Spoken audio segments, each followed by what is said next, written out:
কোনো সমস্যা নাই। আরে আরে তোমাদের জীবন ধন্য, তুই কানবে কিলে, তোমাদের জীবন ধন্য। কারণ বৈষ্ণব হইলে 7 পুরুষ উদ্ধার হয়, আর যদি ধর্ম রক্ষা করে কুলো জাতিকে উদ্ধার করে।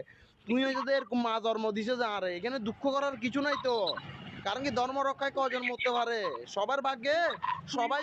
ওই কেউ গাড়ি অ্যাক্সিডেন্টে মরে, কেউ হার্ট অ্যাটাক করি মরে, কেউ আমরা ধর্মযুদ্ধ করি মরিয়ে। ধর্মযুদ্ধ মানে তোমার জনম সার্থক, তুমি সশরীরে স্বর্গে যাইবে, এটা মনে রাখবে। কারণ কি কুলো জাতিকে উদ্ধার করার ভাগ্য সবাই হয় না, ধর্মযুদ্ধে নিহত সবাই ভাগ্য হয় না, এটা মানতে হবে।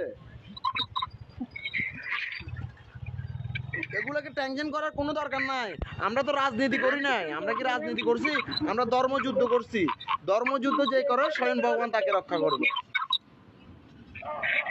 ওকে, সমস্যা নাই, ভালো ভালো থাকো, কথা হবে। নমস্কার, জয় শ্রীরাম।